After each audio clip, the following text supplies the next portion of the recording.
샬롬, 반갑습니다. 오늘 하루도 하나님의 말씀을 따라 사는 저와 여러분 되길 간절히 소망합니다. 오늘 함께 보실 말씀은요, 창세기 21장 22절에서 34절까지의 말씀입니다. 창세기 21장 22절에서 34절까지의 말씀, 우리 함께 성경을 봉독하겠습니다. 그때에 아비멜렉과 그 군대장관 비골이 아브라함에게 말하여 이르되 내가 무슨 일을 하든지 하나님이 너와 함께 계시도다. 그런즉 너는 나와 내 아들과 내 손자에게 거짓되이 행하지 아니하기를 이제 여기서 하나님을 가리켜 내게 맹세해라. 내가 내게 후대한 대로 너도 나와 내가 머무는 이 땅에 행할 것이니라.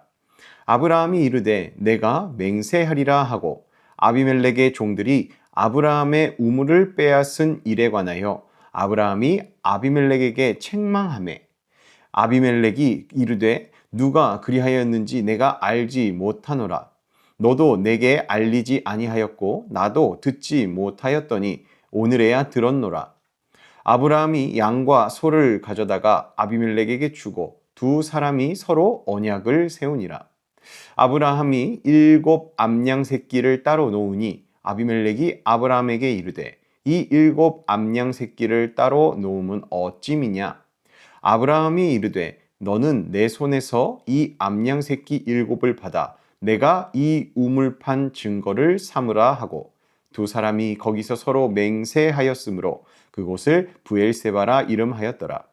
그들이 브엘세바에서 언약을 세우매 아비멜렉과 그 군대장관 비골은 떠나 블레셋 사람의 땅으로 돌아갔고 아브라함은 브엘세바에 에셀 나무를 심고 거기서 영원하신 하나님 여호와의 이름을 불렀으며 그가 블레셋 사람의 땅에서 여러 날을 지냈더라.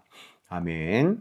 오늘 본문은 하나님의 약속이 실제 삶 속에서 어떻게 이루어지는지 그것을 보여주는 장면입니다. 우리가 앞에서는 이삭의 출생을 통하여서 자손의 약속이 아브라함에게 이루어지는 것을 봤다면 이제는 땅에 대한 약속이 아브라함의 삶 속에 구체적으로 나타나기 시작하는 모습이 오늘 본문의 내용에 나옵니다. 아브라함은 여전히 이방 땅에 머물고 있었지만 그의 삶에는 분명한 변화가 일어나고 있었죠. 그 변화는요, 이제 주변 사람들에게도 보이기 시작합니다. 그 증거가 바로 오늘 본문의 내용입니다. 그랄 왕 아비멜렉이 아브라함을 직접 찾아와 아브라함과 동맹 관계를 맺으려 하는 일입니다. 창세기 21장 22절을 보면 그때에 아비멜렉과 그 군대장관 비골이 아브라함에게 말하여 이르되 내가 무슨 일을 하든지 하나님이 너와 함께 계시도다 라고 말합니다. 아브라함 스스로를 드러낸 것이 아니라 다른 사람이 이 아브라함의 모습을 보고 이렇게 고백한 겁니다. 아브라함의 삶 속에서 하나님께서 이 아브라함과 함께 하신다는 그 사실이 그랄 왕 아비멜렉과 군대장관 비골에게 분명하게 보였기 때문에 그들이 이렇게 말을 하는 거죠. 이전에는 상황이 달랐었습니다. 지난 20장의 내용을 보면 아브라함은 두려움 때문에 아내를 누이로 속였습니다. 그래서 아비멜렉이 아름다워 보였던 이 사라를 데려왔던 사건이 있었죠. 그러나 이제는 그와 반대로 왕인 아비멜렉이 직접 아브라함을 찾아와서 좋은 관계를 맺고자 요청하는 자리에 이르게 된 것입니다. 하나님께서 아브라함과 함께 하시는 그 삶의 결과가 이제 시간이 지나면서 이렇게 변화되도록 이끄신 거죠. 이어서 23절을 보면 그런즉 너는 나와 내 아들과 내 손자에게 거짓되이 행하지 아니하기를 이제 여기서 하나님을 가리켜 내게 맹세하라. 내가 내게 후대한 대로 너도 나와 내가 머무는 이 땅에 행할 것이니라 라고 말합니다. 거짓 없이 서로 신뢰하며 지내자는 그러한 동맹을 제안한 겁니다. 이 사건은요, 그랄 왕 아비멜렉이 이제 아브라함을 더 이상 그저 떠돌아 사는 별 볼 일 없는 사람으로 보는 것이 아니라 이제는 좋은 관계를 맺어 놓아야만 안전할 대상, 그러한 존재로 바라봤다라는 것입니다. 결국 이 장면을 통해 우리가 알게 되는 것은요, 하나님과 함께 하는 삶은 숨겨지지 않고 결국 드러날 수밖에 없다라는 것을 이야기합니다. 그리고 그 드러남의 결과, 그것이 삶의 자리에서 새로운 관계와 또 새로운 기회가 함께 열리게 되는 것을 볼 수 있죠.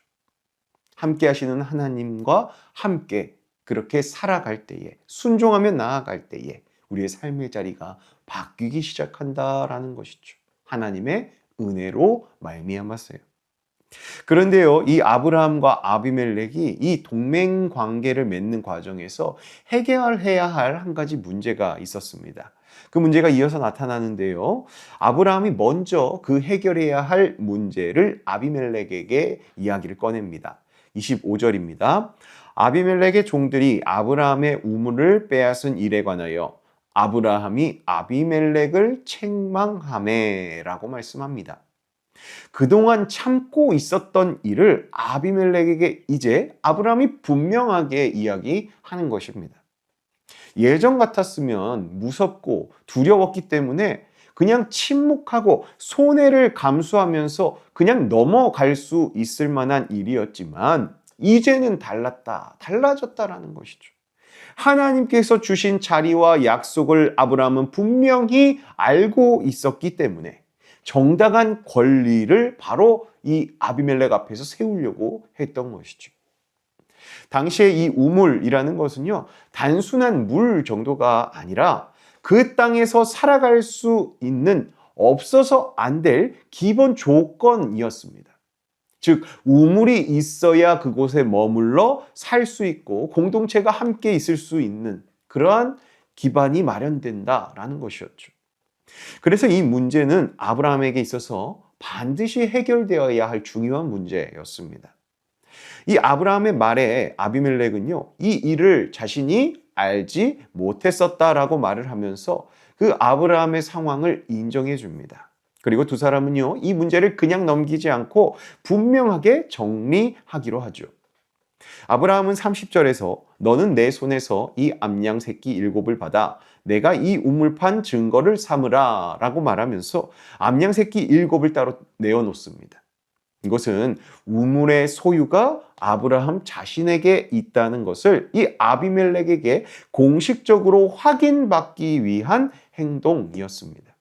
결국 이 과정을 통해서 우물의 소유권이 확정되고 두 사람과의 관계도 더욱 분명해지게 되죠. 그렇게 문제가 잘 해결되고 동맹관계를 맺음으로써 이제 모든 문제가 끝난 것 같았지만 아브라함은 단순히 이렇게 문제를 해결하는 것에 있어서 멈추지 않습니다. 모든 일이 정리된 자리에서 아브라함은요, 하나님 앞에 서는 선택을 합니다. 33절을 보면요, 아브라함은 브엘세바에 에셀나무를 심고 거기서 영원하신 하나님 여호와의 이름을 불렀으며 라고 말합니다.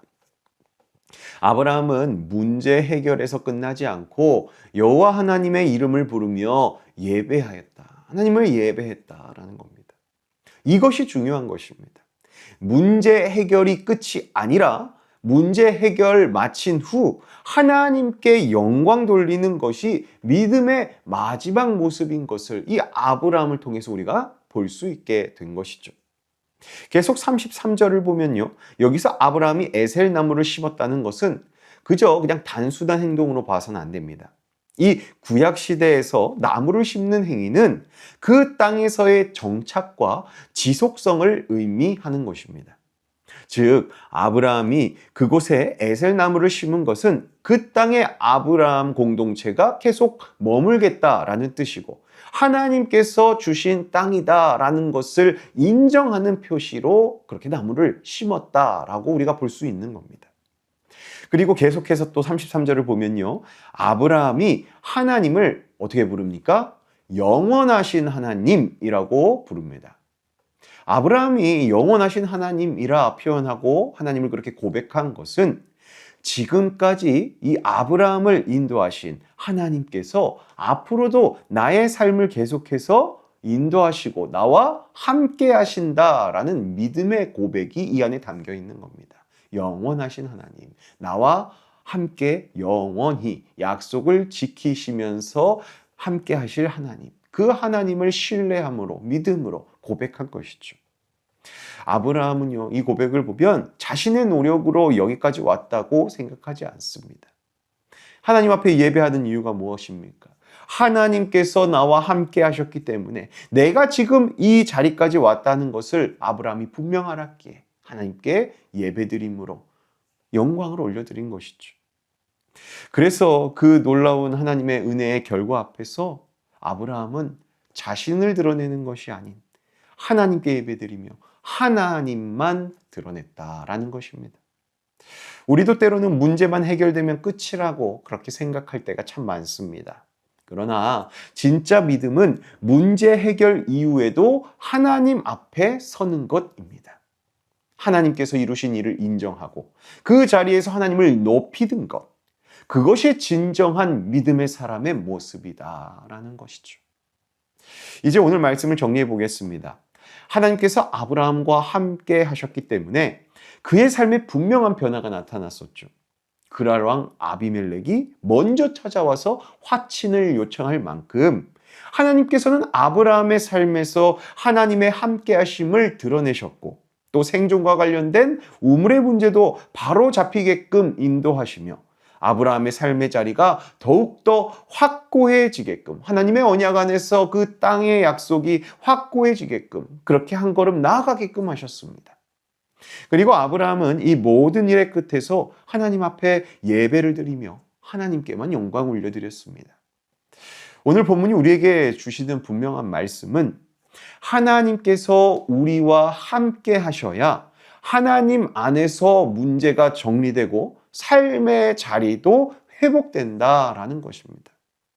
그래서 우리도 마찬가지여야 합니다. 문제 해결에만 머무르지 않고 그 일을 이루신 하나님을 인정하고 감사드리며 예배의 자리로 하나님께 영광 올려드리는 자리로 하나님을 드러내는 삶의 자리로 우리도 나아가야 한다라는 것입니다. 그렇게 오늘 하루도 하나님께서 나와 함께 하심을 믿고 작은 일 하나까지 하나님께 맡기심으로 하나님의 일하심을 삶의 자리 가운데 경험하고 하나님께 영광 올려드리며 하나님을 드러내는 삶을 살아내시는 저와 여러분의 인생 되기를 예수님의 이름으로 축복합니다. 기도하겠습니다.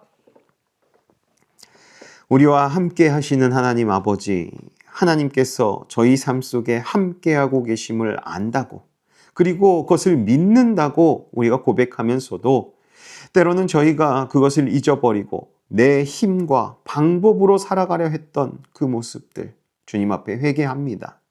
저희의 연약함을 긍휼히 여겨주시고 하나님께서 나와 함께 하심을 믿음으로 내 방법이 아닌 하나님 말씀에 순종하는 삶을 사는 저희 될 수 있도록 연약한 저희를 하나님께서 인도하여 주시옵소서. 저희가 눈앞에 보이는 문제 해결에만 집중하고 하나님께 영광 돌리는 자리로 나아가지 못했던 마음과 삶의 시간들을 돌아보며 회개하오니 이제는 저희가 하나님께 영광 돌리는 삶을 선택하며 하나님이 나와 함께 하신다는 것을 세상 가운데 나타내며 하나님께 영광 올려드리는 삶을 살아내게 하여 주시옵소서. 감사드리며 우리와 늘 함께 하시며 우리를 선한 길로 인도하시는 우리 주 예수 그리스도의 이름으로 기도하옵나이다. 아멘. 오늘도 하나님께서 나와 함께 하신다라는 그 말씀을 믿고 의지함으로 하나님께서 주시는 은혜를 받는 하루 되는 저 여러분 되길 간절히 소망합니다. 오늘 하루도 하나님 앞에 기도로 나아가도록 하겠습니다. 기도합니다.